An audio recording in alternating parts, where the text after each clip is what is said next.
겨울이 내려앉은 고요한 대나무 숲. 곧게 뻗은 대나무 사이 하얀 눈송이가 흩날려도 푸르른 마음으로 한겨울 추위를 견딘다는 숲은 계절을 잊은 듯 의연합니다.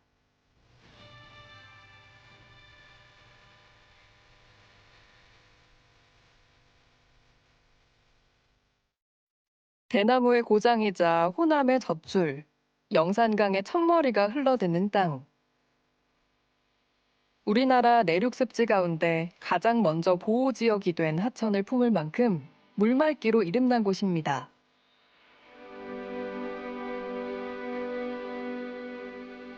그 덕분에 천연기념물 백로를 비롯해서 멸종위기종인 삭과 수달 같은 다양한 생명들이 추위와 허기를 달래는 소중한 보금자리가 됐습니다.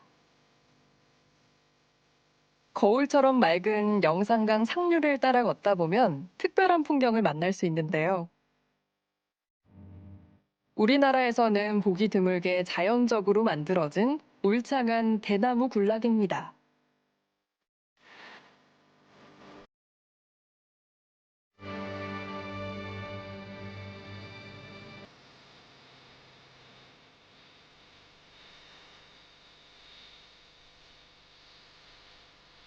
하얀 눈이 융단처럼 깔리고 칼바람에 댄잎소리 잘게 부서지는 숲길.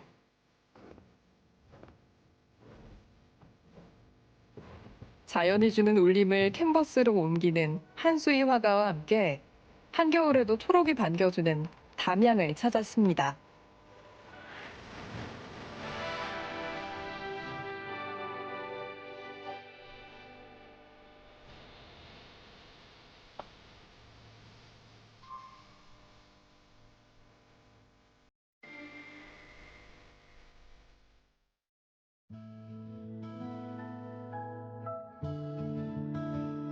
담양 하천이 품고 있는 태몽리 대나무 군락. 전국 대나무 분포 면적의 34%를 차지하는 대나무 고장답게 푸르고 싱그러운 대숲이 우르르창창합니다. 아, 한겨울에 푸르른 대나무 나름 되게 좋다. 갈대도 보이고 억새도 보이고 겨울만의 운치가 느껴지는구나. 아, 저쪽에는 또 큰 대나무 바구니 같은 형상이 있어가지고 재밌네. 가까이 가서 한번 봐야겠다.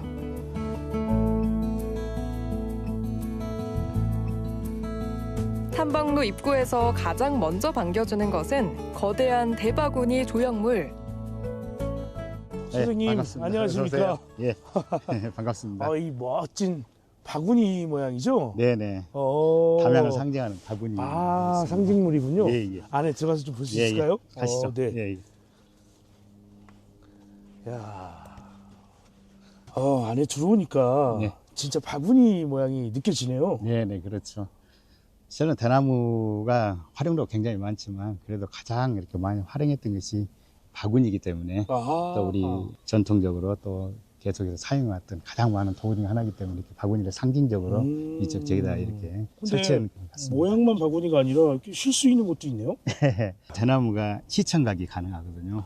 네, 그러네요. 본 것도 중요하지만 또 듣는 거, 또 느끼는 감정, 어떤 또 향기를 느낀다든가 어떤 또 바람이 시원한 어떤 바람을 느끼는 그래서 시청각이 가능하기 때문에 여기 앉아서 그런 상태를 즐겨보시라고 이런 자리를 이렇게 마련해 놨습니다.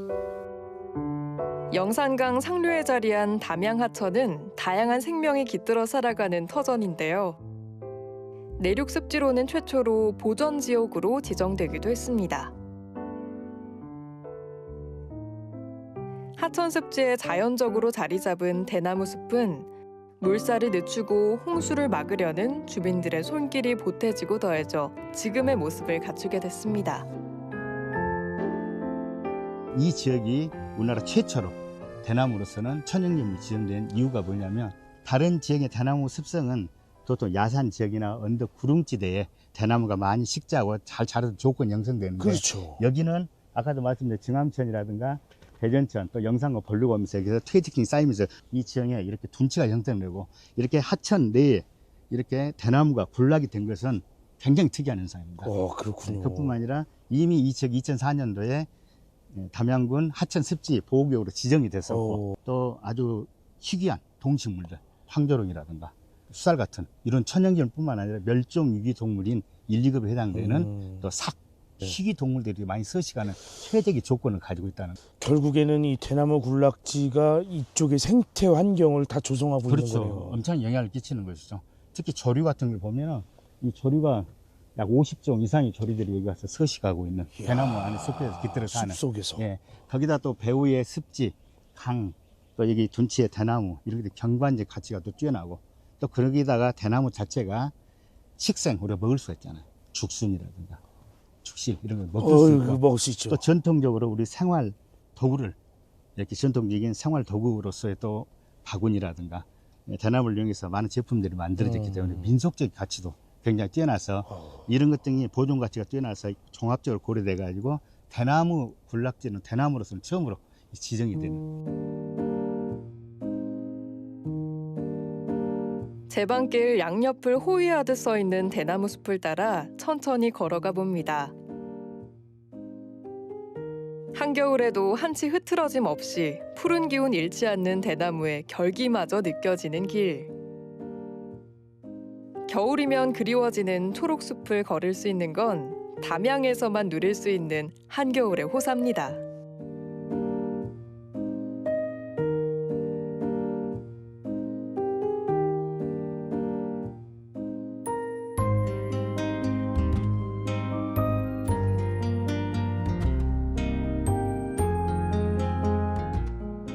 원래 대나무는 이렇게 죽순에서 올라오면서 크기까지가 한 45일 정도. 두께나 크기가 45일. 그대로 올라갑니다. 45일이면 완전 성체가 돼버리는 거예요. 지금 이 높이가 45일 크면 그렇죠. 대나무는 보통 수령이 언제까지 살 수 있습니까? 크기는 한 18m, 20m 정도. 높이는요. 네. 그리고 사는 것은 물론 성장 조건이라든가 또 영양 상태라든가 기후 조건이 다르긴 하지만 보편적으로 약 100년 정도. 전설에 의하면 대나무 그 죽실의 열매는 봉황새가 먹는다고 그러죠. 전설에서. 대나무가 또 이제 많은 석담이 많이 있습니다. 우죽순이라는 얘기도 있잖아요. 우죽순. 5월쯤에 비가 내리게 되면 동시에 같이 크니까. 같이 툭툭 나오는 거죠. 지금 제가 보고 있는 이 공간의 이 느낌도 우죽순처럼 그렇죠. 아주 밀도 있게 지금 자라고 있는데 예. 사람이 들어갈 수 없을 정도로 빽빽합니다. 그렇죠. 여기 대나무가 이제 천연기념물이 되는 하나의 또 이유도 뭐냐면 이보다 더 큰 군락지가 많이 있습니다. 우리나라에. 특히 가까운 곳에 우리 중록원이라는 데가 담양 네, 대표적인 담양에, 대나무 군락지인데 거기는 좀 인공적으로 정제인을 좀 갖추고 있다 할까요? 그런 면에 비해서 여기는 원시림적인 좀 비정제인이 그런 느낌이 있어요. 혼돈이고 좀 그런 게 있잖아요. 네. 이런 것이 더 오히려 여기에 사는 많은 동식물들 식생에는 훨씬 더 유리한 조건을 형성하게 되는 것이죠. 밀집된 형태라든가 자연적인 그런 혼재의 미가 오히려 여기를 돋보이게 하는 또 그런 하나의 원인이 되겠죠.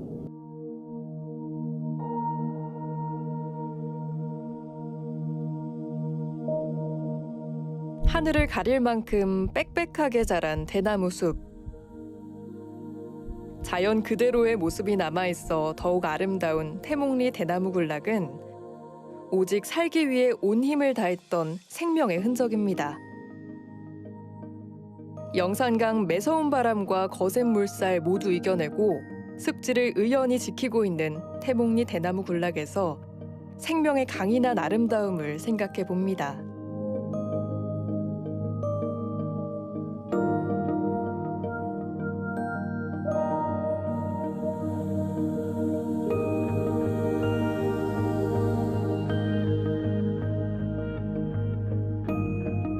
고요히 흐르는 자연의 시간 속에서 풍경이 건네는 오래된 이야기를 한수희 화가가 캔버스에 담습니다.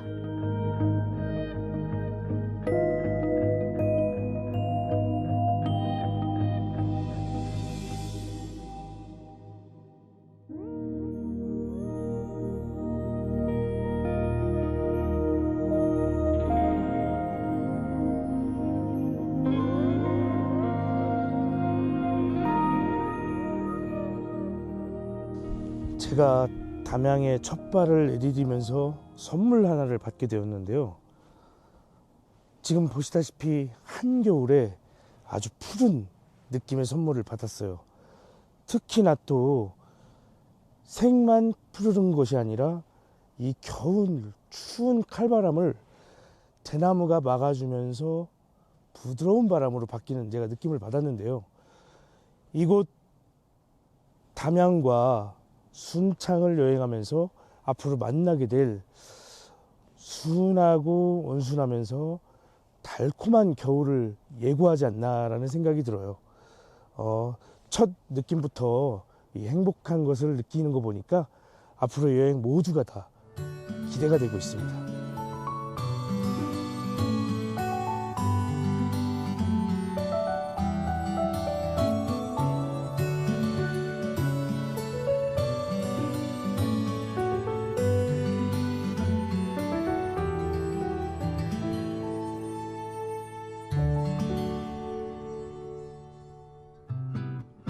영산강을 거슬러 담양의 도심으로 걸음을 옮겨봅니다.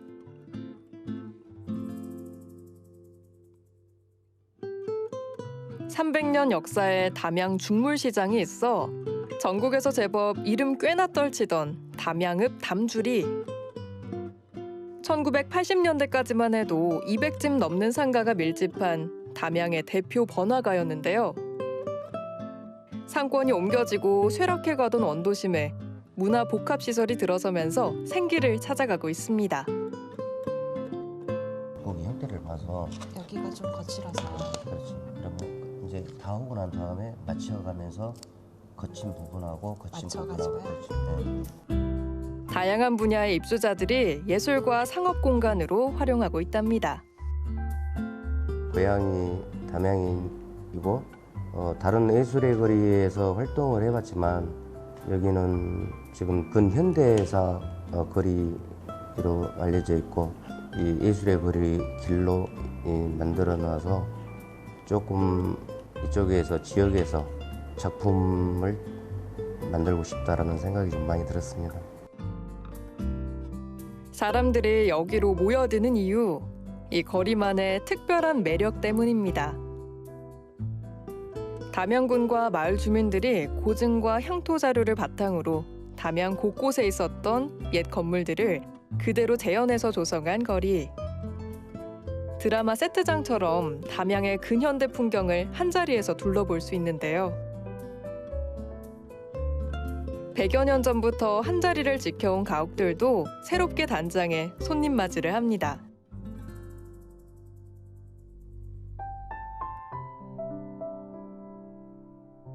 (25년) 새해가 됐잖아요. 많은 분들이 복을 듬뿍 받으시라고 좀 복주머니를 좀 만들고 있습니다. 소품도 작업을 좀 많이 하는 편이기는 하는데요. 주로 이제 실외 그리고 실내, 큰 액자 그리고 조형물, 여러 사람들이 보고 즐길 수 있고 좀 많은 추억을 남길 수 있는 작품들을 만드는 편입니다. 유리의 다양한 색이 만드는 빛의 조합으로 아름다움을 창조해내는 스테인드 글라스 공예가 김두상 대표. 담양에 와야만 볼 수 있는 작품으로 알록달록한 추억까지 남겨주고 싶다는 그의 꿈을 응원해 봅니다. 1950년대 읍내에서 환자를 돌보던 의원 건물 디자인을 그대로 옮겨왔답니다. 지금은 갤러리로 예술인과 지역민들이 아끼는 문화 공간인데요. 23년 전 광주를 떠나 지금은 담양을 중심으로 활동하고 있는 홍정순 화가의 작업실이기도 합니다.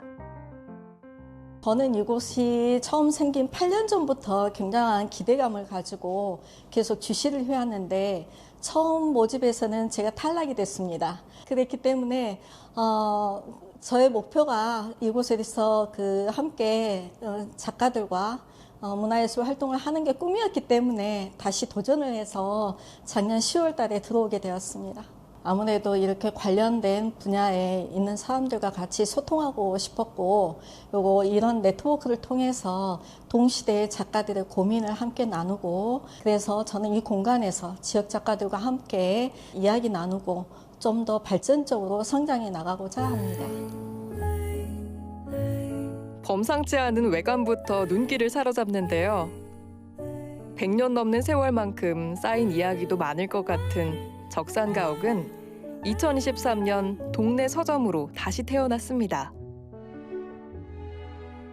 책방은 많은 책과 함께 다양한 소품들로 아기자기하게 꾸며놓았는데요. 오래된 나무 골조는 최대한 보존하고 인테리어는 최소로 꾸몄다는 책방 주인. 동화 작가로도 활동 중인 이화연 대표입니다. 사실 저는 담양이 좋아서 담양으로 산책도 오고 친구들이랑 놀러도 많이 왔었는데요. 여기 자연이나 환경이 너무 좋아서 이렇게 놀러 다니던 중에 이렇게 마침 이 거리를 조성하고 또 서점을 오픈할 기회가 생겨가지고 야, 이게 내가 서점을 해야 될 자리구나 싶어가지고 시작하게 됐습니다. 책방은 오랜 로망이었답니다.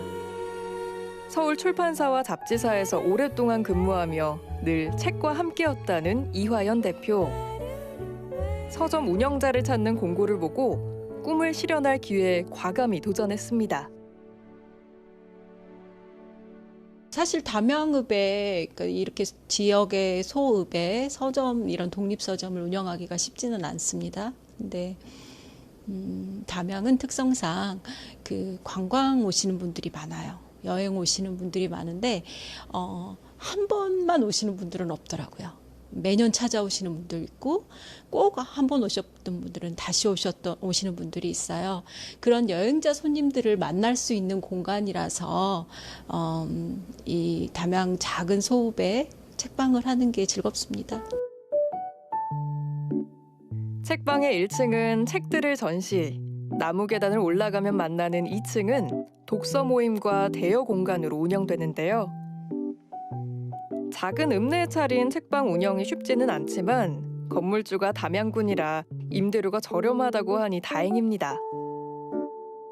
한 번 찾은 손님들마다 정겨운 공간에 반해 또다시 찾아와 준다고 하니 이 또한 다행입니다. 많은 분들이 여기 오셔서 이런 곳에 서점이 있다니 하고 많이 놀라세요. 근데 사실은 저는 그 얘기를 들으면 서점이 이렇게 있어서 좋다는 그 반가워하는 뜻으로 들려서 기분이 참 좋습니다. 그러나 수익적인 면에서는 아무래도 인구 유동성이 적다 보니까 쉽지는 않은데요. 차차 개선되리라고 생각합니다. 제가 이곳에 서점을 하면서 지역의 이야기를 많이 살리고 싶습니다. 그리고 지역민들과 함께 담양의 이야기를 들을 수 있는 담양의 삶을 담은 책을 발행하고 싶습니다.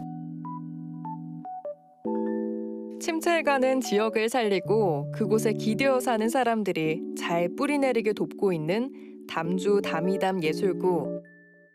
지역은 사람을, 사람은 지역을 그렇게 상생 가능한 삶과 삶들이 담양의 내일을 그려갑니다.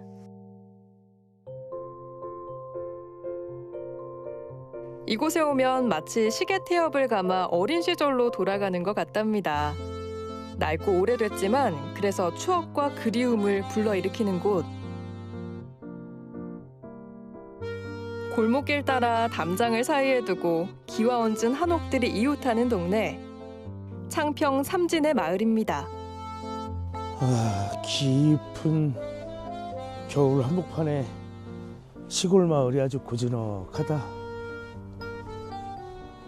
아유, 군부를 떼시려고 리어커에다 나무를 담으시나? 안녕하세요. 네, 어서 오세요. 네, 반갑습니다. 아유, 반갑습니다. 네, 네.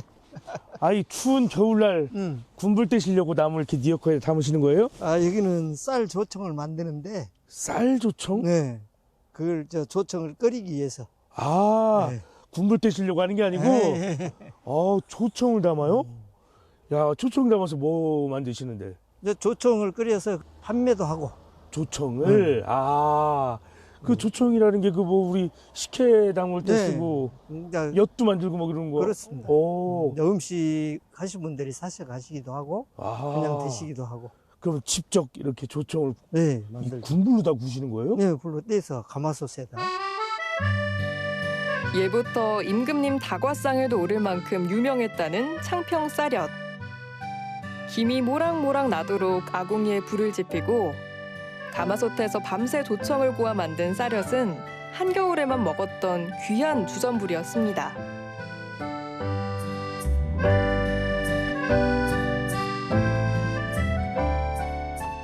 여기 부엌. 네, 부엌입니다. 아이고, 안녕하세요.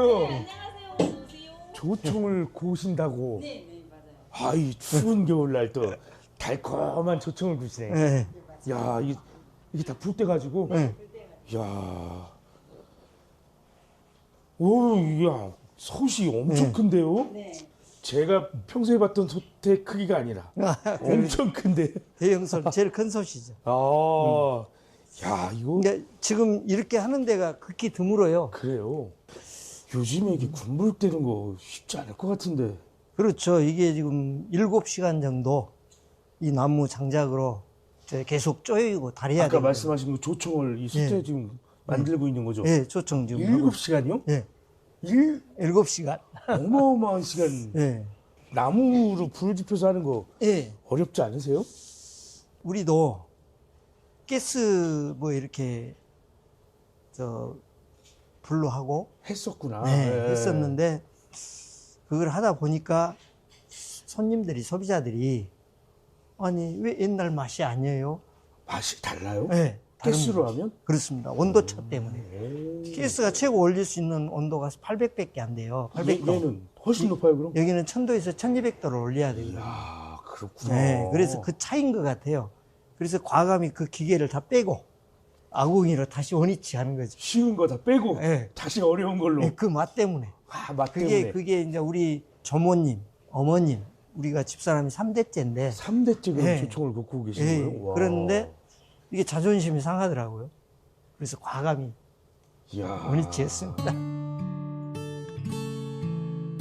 송이용 이장과 조성의 부부는 창평에서 3대째 쌀엿을 만들고 있는데요. 편하고 쉬운 방법 다 놔두고 다시 예전으로 돌아가 전통 방식을 최대한 지키는 이유는 단 하나. 세상이 아무리 빠르게 돌아가도 시간과 정성이 만들어내는 그 맛을 따라갈 수 없다는 걸 알아섭니다.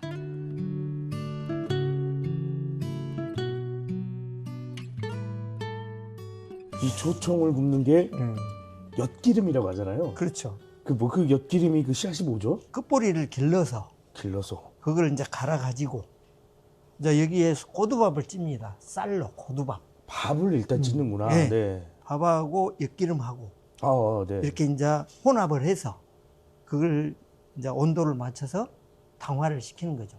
이야. 발효. 그 안에서 그게 시간이 약 9시간. 전날 이제 이렇게 발효시켜 놨다가 그게 이제 바로 식혜거든요. 아, 네네. 네, 엿기름과 네네네. 고두밥으로 이렇게 해놓으면 식혜인데 그 식혜물을 꼭 짜가지고 이제 가마솥에다 넣고 7시간 불을 떼는 거죠. 그걸 조리는 거네요. 그렇죠. 막? 완전 이야. 쪼이는 거죠. 이 보통 일이 아니네요. 네. 3대 하다 보니까 어허. 명인 신청을 한번 해보라고 했어요. 국가에서. 그래서 이번에 1월 6일 날 명인을 받았습니다. 이야. 아유, 축하드립니다. 우리 집사람이 명인 받았습니다. 아, 명인이시네. 명인이셨어요. 네. 아, 이 조청도 명인이 되는군요. 네. 하긴 전통 방식으로 이게 귀한 그렇죠. 거니까. 네. 대단한 일을 네. 하고 계시네요. 그래서 그 규합총사라는 옛날 그 문헌에 그 조청 만드는 그 과정이 있어요. 네네. 그래 보니까 거기에서도 그때 당시도 아궁이다 해서 그 물론 그 불 온도 조절 잘해서 만들어낸 게 그게 있더라고요. 오. 그래서 그걸 이제 몰랐었는데 그걸 문헌을 찾아보니까 똑같은 방법을 하고 있는 거예요. 쌀엿을 만들기 위해선 먼저 식혜물을 조청이 될 때까지 끓여야 합니다. 꼬박 7시간을 아궁이 앞에서 앉아 불을 떼고 눌러붙지 않게 계속해서 저어주어야 만들어지는 조청. 유리처럼 투명하게 흘러내리면 합격인데요. 조청을 굳힌 이 갱엿으로 쌀엿을 만들게 됩니다.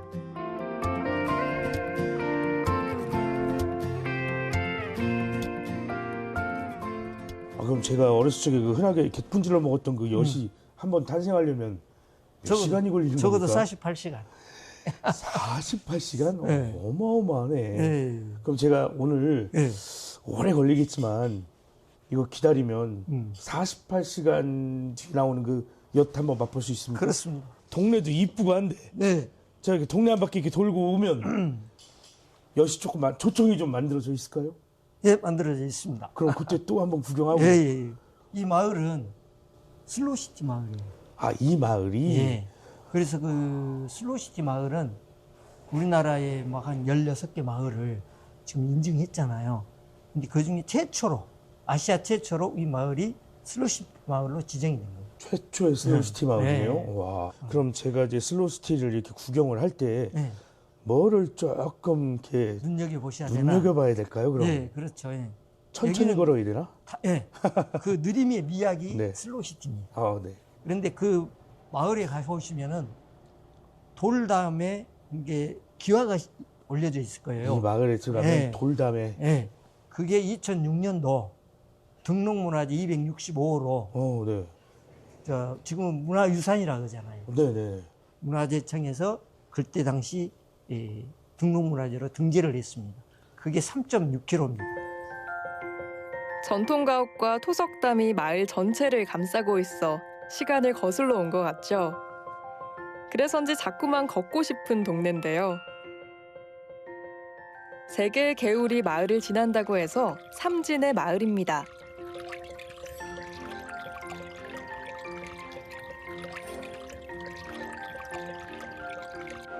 가까이서 와보니까 말씀하신 대로 토석담의 느낌이 느껴지는구나. 기와가 있고, 다양한 색상의 돌과 담쟁이 넝쿨이 이렇게 어우러지니까 운치가 아주 있네.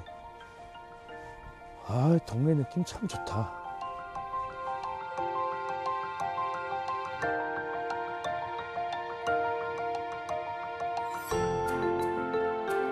토석담을 따라 걷다 보면 옛 이야기들이 말을 걸어올 것 같습니다. 황토와 작은 돌로 층층이 쌓아 올린 담작은 마을을 오랫동안 지켜왔을 텐데요. 말없이 기대어 있어도 도란도란 많은 이야기를 나누는 것 같은 정겨운 풍경입니다.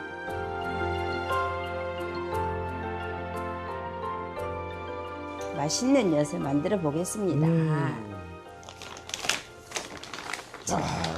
갱엿은 준비해 놨고요. 저게 조청이 과져가지고 지금 네. 저렇게 된 초점이 거예요. 빠져서 갱엿을 만들어 놓은 겁니다. 네네. 와, 이거 저것도 보통 일이 아니네요. 모든 음식에는 양념이 들어가야 맛이 있어요. 그래서 우리 엿에도 지금 계절에 맞는 생강. 생강과 이 생생강이 들어가네. 네, 생생강이에요. 우리가 씹어서 먹을 때 고소하라고 참깨 볶은 거. 참깨 볶은 거. 그래서 양념을 넣고 당기기를 합니다. 이게 상대방하고 우리 사이인데요. 사이하고 궁합이 잘 맞아야 돼요. 남군하고 하나 쓰고 또 사위님하고. 저하고 싸울까봐 미리서 대비해가지고. 이제 갈색이 하얀색으로 변할 이야, 색이 변합니다, 점점. 지금 근데 금색깔 나오는데요? 네. 이게 공기하고 이제 마찰이 되면 이렇게 우리가 맛있게 먹을 수 있는 하얀 쌀엿이 되는 과정은 중입니다. 이게 힘주다 보니까 서로 밀리지 말라고 지금 발을 서로 계속 네. 이렇게 버티고. 다리를 맞춰가지고. 벗대고. 이렇게 저희 음식이 슬로우 푸드여서 장시간 만에 이 엿이 나오거든요. 48시간 있다가 이게 엿이 나오는데요. 이 시간만큼 슬로우 하면 이게 엿이 굳어서 안 당겨져요. 여기서 당길 때 이제 궁합이 맞아야 되는 이유가 여기 당길 때 내 힘껏 당겨버리면 엿의 굵기가 처음부터 끝까지 이렇게 균일해야 되거든요. 근데 어디가 가늘어지면 끊겨져요. 당기다가 끊겨져요. 네, 끊겨져요. 그래서 이제 점점 바람이 들어가니까 이게 부풀죠. 그래서 우리가 이제 공기를 넣으면서 이제 먹었을 때 바삭하고 맛있는 엿이 만들어지라고 공기를 많이 넣어야 돼요. 제법 벌써 이제 많이 하얘졌어요. 아니 어머님은 시중기간 웃으면서 하시는데 우리 사장님은 얼굴이 파래지고 계시네. 찢으신 것 같아. 그래도 이 겨울날 이 따뜻한 실내에서 사위하고 저렇게 엿을 이렇게 늘리고 계시니까 저는 참 보기가 좋네요. 엿을 늘리는 작업도 만만치 않습니다. 두 사람이 마주 앉아 힘을 조절해 엿을 당기다 보면 갈색의 갱엿이 점점 연하게 변하는데요. 쌀엿 색깔이 나올 때까지 무한 반복해야 하는 고된 과정입니다.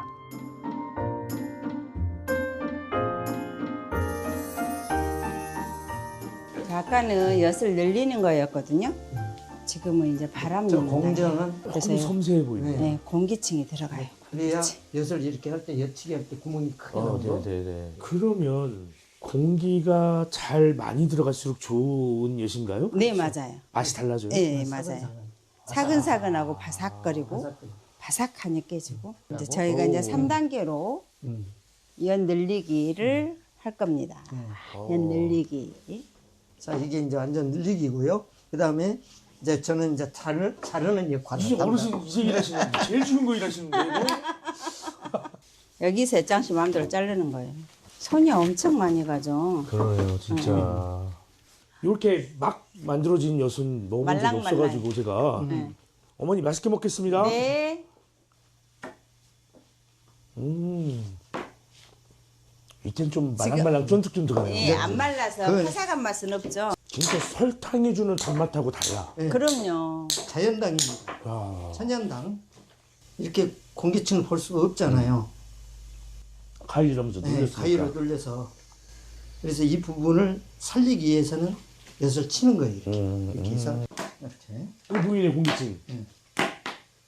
공기가 이 숨어버렸네. 크기를 공기층 치는 힘입니다. 아, 잠깐만요. 이 치는 게 더 예쁜데요?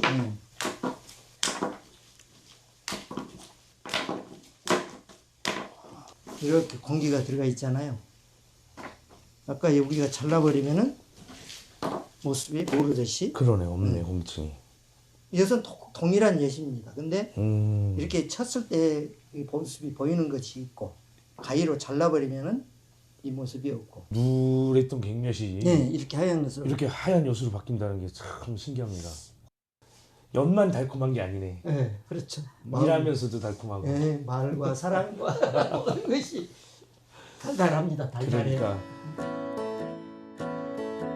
쌀엿의 생명은 바람구멍. 바람구멍이 많을수록 엿이 부드럽고 바삭바삭 씹히는 맛이 좋다고 하는데요. 이런 바람구멍에 따라 승패가 갈렸던 엿치기의 추억도 떠오릅니다. 누군가에게는 이렇게 달달한 달콤한 거 네, 입에 넣어서 참 좋은데 네. 이 만드시는 분들은 정말 많은 노고가 들어가네요. 그렇죠. 이것이 다 식은 거예요. 분지르는데 나옵니까? 우리 저랑 내기하시는 겁니까? 그렇죠. 그래야지. 지금 해보겠습니다. 하나, 둘, 둘, 셋. 잡아요 제가. 야, 첫내 졌어. 야 이게. 이거 안 되겠는데. 세상의 시간은 잠시 내려놓고 기다림과 정성으로 만드는 우리의 전통 쌀엿. 맛은 물론 추억을 불러오면서 마음까지 넉넉하게 위로해 주는데요. 긴 시간 우리와 함께했던 맛과 추억이 오래도록 이어지면 좋겠습니다.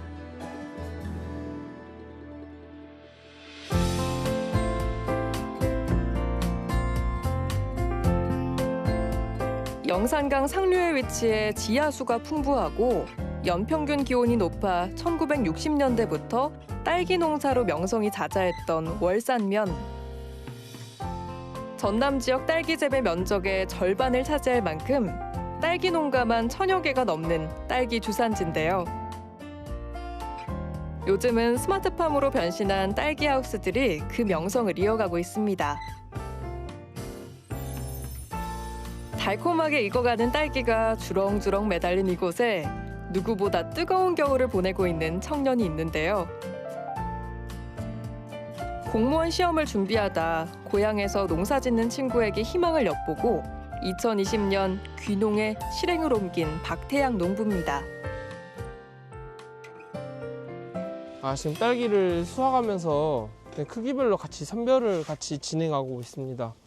이게 크기별로 따면서 선별을 해야지 포장할 때 그 일정하게 그 선별이 되고 그 포장 속도도 더 올라가기 때문에 지금 같이 진행을 하고 있습니다.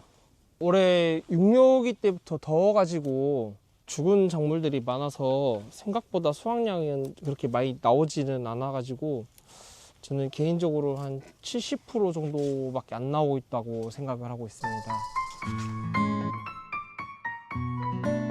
축구장 절반 크기의 스마트팜 온실에는 2만 주 정도의 딸기가 자라고 있는데요.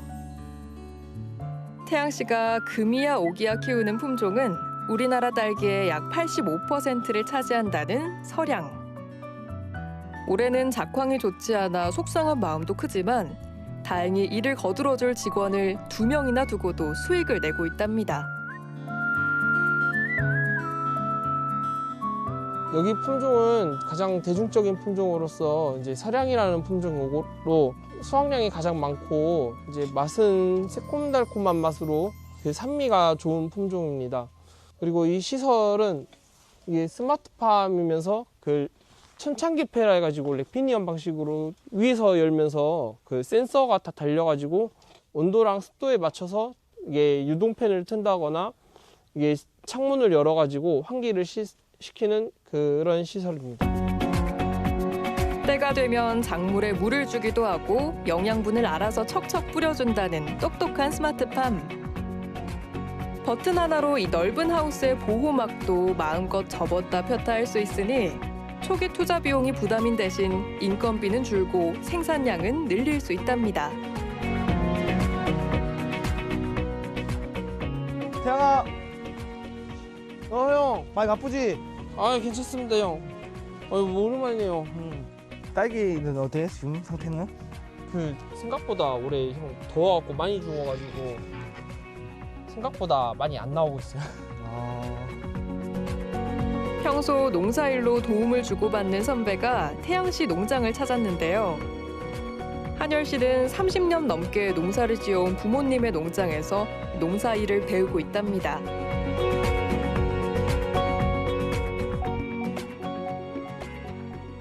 저는 딸기 토마토 멜론을 하고 있고 지금 딸기 토마토 멜론 중에서 이제 주 업적이 이제 토마토고 지금 이제 올해 경영적 등록이 7년 됐지만 지금 실질적으로 배운 거는 이제 3년 정도 됐습니다. 지금 딸기 농사는 제가 한 몇 개월 안 됐어요. 최근 딸기 농사를 시작한 한열 씨가 2년 전부터 스마트팜을 시작한 태양 씨에게 조언을 듣기 위해 들렀답니다. 지금 무인방제인가 이게? 나 무인방제기 다 해놨어. 토마토랑 딸기는 이제 무인방제 방식이 좀 다르고 하는데 맞아. 근데 확실히 무인방제기는 선택이 아니야, 필수야. 맞아. 미스트도 딱 있으면 좋은데. 이거 미스트는 금방 확 식어버려. 그러니까 습이 금방 확 날아가 버려.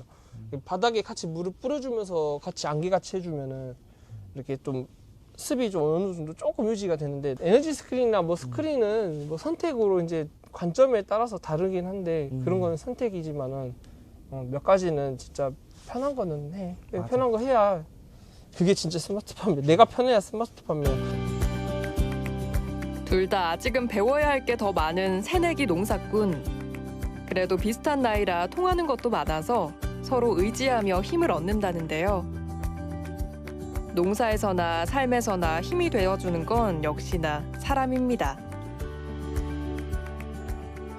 농부로서 가장 기쁜 점은 공판장에 나갔을 때 제 물량이 가장 많이 나와가지고 한 파레트씩 막 이렇게 채웠을 때가 가장 좀 기분도 좋고 좀 짜릿하고. 그런데 이제 안 좋은 거는 작물 죽었을 때예요. 저는 육묘까지 같이 키우는데 육묘기 때도 사실 많이 죽고 제일 안타까운 게 이제 과일을 달고 죽으면 그것만큼 억울한 게 없더라고요. 네. 병충해에 강하고 수확량도 많은 품종 서량을 키운다지만 어디 쉬운 농사가 있을까요? 하지만 태양 씨의 도전은 계속될 것 같은데요. 담양군이 개발해 로열티를 받을 수 있는 죽향 품종 재배에 도전해볼 요량입니다. 면적을 많이 늘리고 크게 하고 사람 많이 써가지고 이렇게 하는 대농의 꿈을 당연히 저도 가지고 있고, 죽향을 재배를 해서 고품질로 프리미엄을 해서 출하를 해볼 계획은 가지고 있습니다. 제가 언제가 될지 모르겠지만 항상 마음속에는 저는 그 꿈을 품고 있고, 담양 딸기를 품종을 죽향이란 품종을 재배를 해보고 꼭 잘 재배해가지고 이게 한번 제 이름으로 나갈 수 있게끔 만들어보는 게 제 목표이기도 합니다. 꿈과 열정을 무기로 목표를 향해 한 걸음씩 나아가고 있는 초보 농사꾼 태양 씨. 내년 딸기꽃 필 무렵에는 더 큰 농부로 성장해 있을 태양 씨의 멋진 모습을 기대하겠습니다.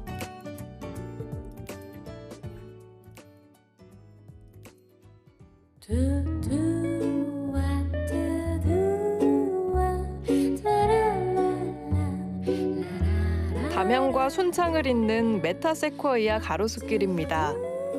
옛 국도 옆으로 새 도로가 생기면서 옛길은 고즈넉한 숲길로 산책로로 바뀌어 사람들의 사랑을 받고 있습니다.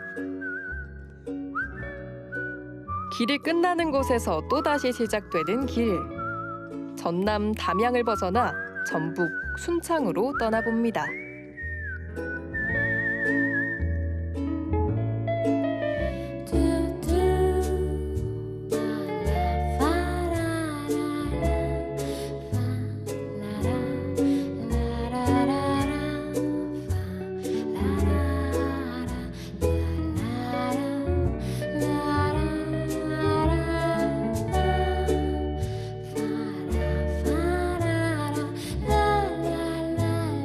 전통이 살아 숨쉬는 고추장의 고장 순창에선 건물 지붕에도 온기가 올라와 있네요. 눈 쌓인 장독대 정겨운 이곳은 무엇 하는 곳일까요?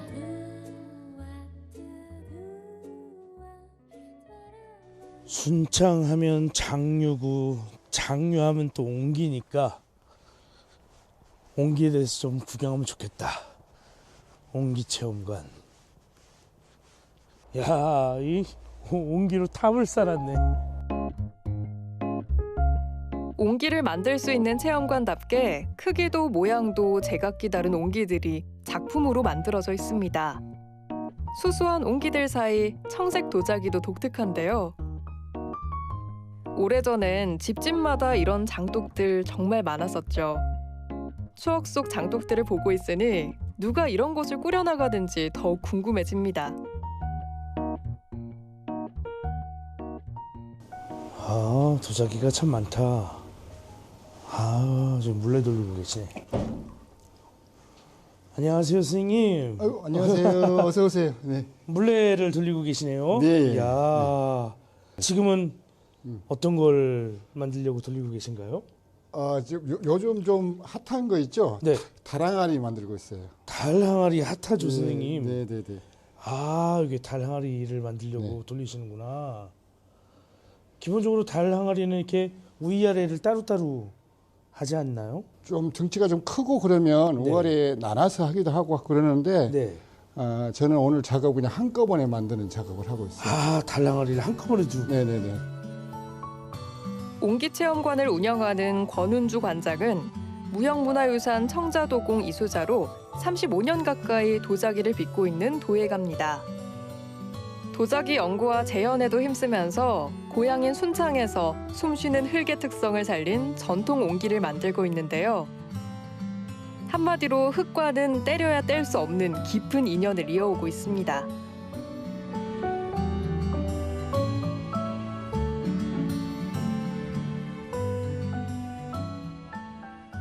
진짜 한 번에 이렇게 모양이 좀 나오네요, 선생님. 이제 단계별로 차츰 이제 차츰. 네, 통을 이제 넓힐 거예요. 아, 이게 한 번에 둥글게 만들어지지 않는군요. 그럼 그게 힘들어요. 네. 이게 그러면 선생님 옹기를 만드는 거하고는 차이가 네. 많이 나나요? 비슷한가요? 차이가 많이 나긴 해요. 이게 옹기하고 지금 이 달 항아리의 백자 굽는 불의 온도도 다르고 방식이 또 다 달라지는 거죠? 선생님? 그렇죠. 이제 유약도 다릅니까? 그럼요. 유약도 틀리죠. 유약도 다르고. 네. 이제 기본적으로 우리 옹기는 사실 도자기 같이 초벌구이를 하지 않아요. 바로 흙 상태에서 유약을 발라서 구우면 완성이 되는 거예요. 우리 전통 이 옹기 항아리가 전 세계적으로 가장 우수한 그릇이에요. 사실 그렇잖아요. 우리 세계적으로 그런 그릇이 없어요. 그래요? 외국에 그 발효시키는 통 뭐죠? 대표적인 거, 뭐 오크통 같은 거. 오크통, 그렇죠. 나무로 만들잖아요. 네, 주로 술을 쓸 때. 네. 근데 우리는 이렇게 우수한 옹기가 있어요. 조선백자 달항아리는 도자기인 만큼 옹기와 굽는 방식이 다른데요. 옹기는 유약을 바른 다음 잘 건조해 1200도 미만의 온도로 구우면 완성. 도자기는 초벌을 한 다음 유약을 입히고 1200도 이상의 온도로 다시 굽습니다. 이런 차이가 있어 옹기는 공기가 드나드는 그야말로 살아 숨쉬는 그릇이 되는 겁니다.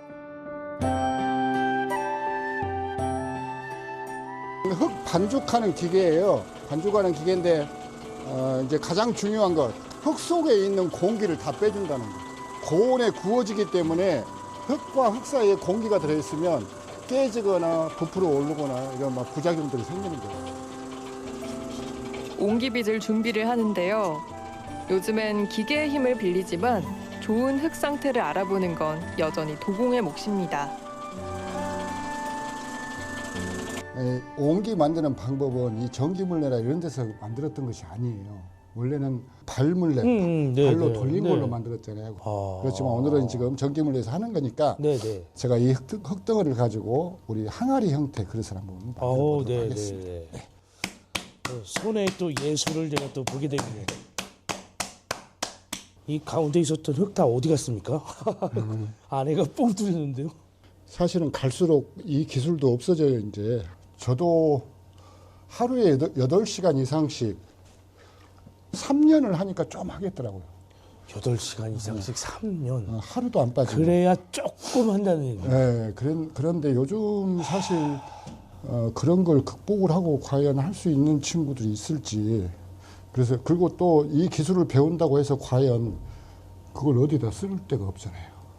왜 그래서 저희가 옹기 계속 쓰고 있지 않습니까? 이제 갈수록 이제 줄어드는 거죠. 야, 이거 걱정이시겠는데요. 음식 문화도 바뀌고 우리 장 문화도 바뀌는 거잖아요. 그래서 굉장히 이제 뭔가 좀 제도적으로 이 우리 전통 문화를 지키고 간다는 그런 책임감 아니고는 도전하기가 좀 힘들 것 같아요. 현실적으로는 정말 어려운 일이네요. 네네. 그래도 선생님 이게 선생님께 힘든 과정 속에서 나온 이 옹기 속에서 잘 익은 장이 아주 맛깔나지 않겠습니까? 그래도 이제 다행히 이제 우리 전통을 고수를 하고 또 전통 장을 아직도 담아내고 하신 분들이 계셔서 다행이죠. 우리의 전통 장류와 전통 옹기는 떼어내서 생각할 수 없는 실과 바늘 같은 관계. 오랜 시간 이어왔고 앞으로도 이어질 한국인의 입맛과 그 맛을 지켜준 전통 옹기. 선조들이 쌓아온 경험과 지혜가 담긴 전통 옹기의 가치는 쉽게 사라지지 않을 겁니다.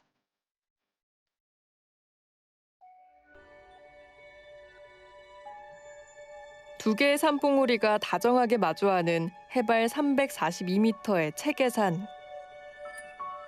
국도를 사이에 두고 적성 체계산과 동계 체계산으로 나뉜 산을 연결하는 출렁다리인데요. 허공에 그어진 흔들다리가 아찔하지만 가슴이 뻥 뚫리는 전망 명소입니다.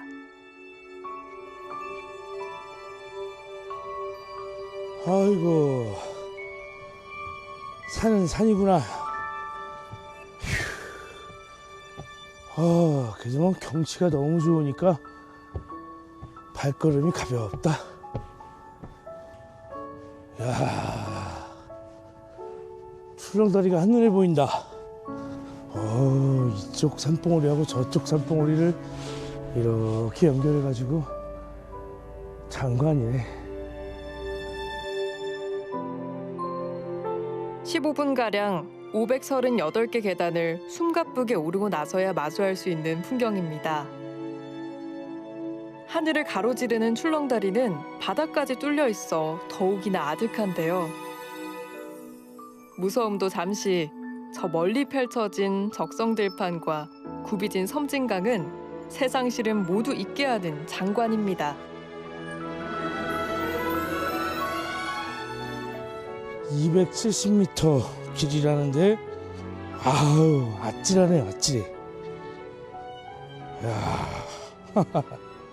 야, 이 체계산의 놀라운 경치를 이 출렁다리를 통해서 한 번에 느낄 수 있구나. 좋다.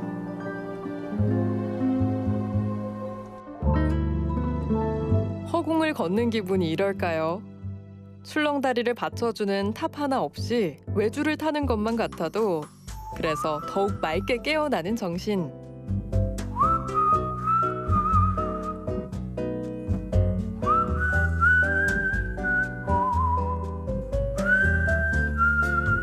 한겨울 남녘에서 만난 이 한적하고 여유로운 풍경이 오래도록 생각날 것 같습니다.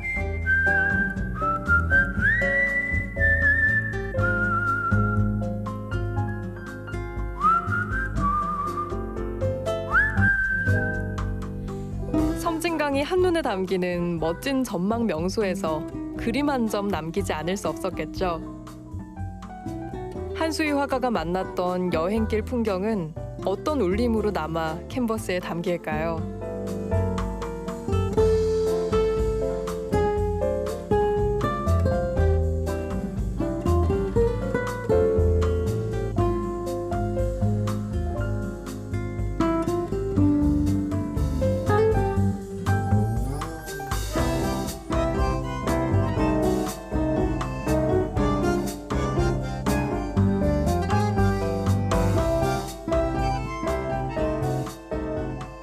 칼바람이 매섭게 치는 겨울 한가운데 사철 푸르른 대나무 숲과 또 맛있게 익어가는 제가 장을 좀 만났는데요.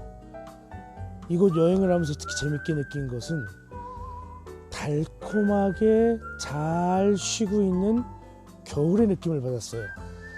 이곳에서 특히나 새해를 맞는 사람들의 희망찬 얼굴도 보게 돼서 아주 보람찬 여행이 됐습니다.